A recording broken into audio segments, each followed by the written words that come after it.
អើយស្រីក្រមុំមិនតូចធំសំលមមនឹងបងស្រីអើយស្រីក្រមុំមិនតូចធំសំលមមនឹងបងសូមរំនឹងអូនម្ដងបងសូមរំនឹងអូនម្ដងសូមរំចិត្តផងតើបំដងយ៉ាងណាអូនសង្ហាកញ្ញាទាំងឡាយអីកុំភ័យណាបងរំលែងម្ដងឲ្យបានសប្បាយអីកុំភ័យណាបងរំលែងម្ដងឲ្យបានសប្បាយរំចិត្តបងទៅខាងឆ្ងាយរំចិត្តបងទៅខាងឆ្ងាយរំទៀនកាត់កាយស្ទើរសុខឲ្យដល់ទាំងរំត្រសៃតែបងនឹងអូនយើងរំប្រំទាំងអរគីក្រោមចន្ទទីរាត្រីស្ងាត់សូយើងរំប្រំទាំងអរគីក្រោមចន្ទទីរាត្រីស្ងាត់សូមីសូតែសំលេងមីសូតែសំលេងសំឡឹងភ័ក្រស្ងួនគួរចាប់ចិត្តស្នេហារូបអូនសច្ចាមកជាគូកបអើ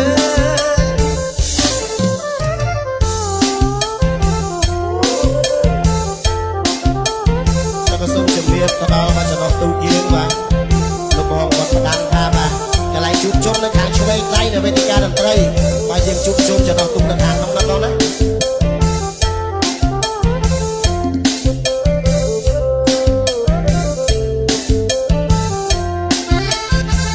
តែបងសុំសាលាស្រីស្រីថាសាលាគ្នាអីតែបងសុំសាលាស្រី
ចិត្តអូន